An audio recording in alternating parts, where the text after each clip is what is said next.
Europe 1, radio officielle de Roland-Garros.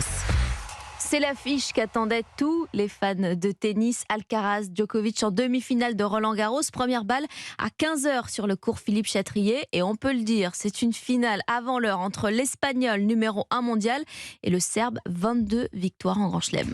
Ce sera donc leur deuxième duel. Le premier d'année dernière a été remporté par Alcaraz et il pourrait récidiver. Jean-François Pérez, l'Espagnol se montre impressionnant depuis le début du tournoi. Oui, certains dans les allées de Roland-Garros parlent d'extraterrestre, un tennis foudroyant, irrésistible. Il y a 3 semaines, tout le monde déplorait l'absence de Rafael Nadal, mais Carlos Alcaraz, la nouvelle star, est passé par là, avec sa bouille d'ado et son sourire grand comme le court central. J'aime jouer dans ces stades, dans ces tournois, dans ces villes. C'est le plus important pour moi, prendre du plaisir. C'est pour ça que je souris tout le temps. À 20 ans à peine, l'Espagnol affole tous les compteurs et régale les spectateurs. Avec lui, chaque coup peut être gagnant. Mais attention, il n'a jamais gagné à Roland-Garros.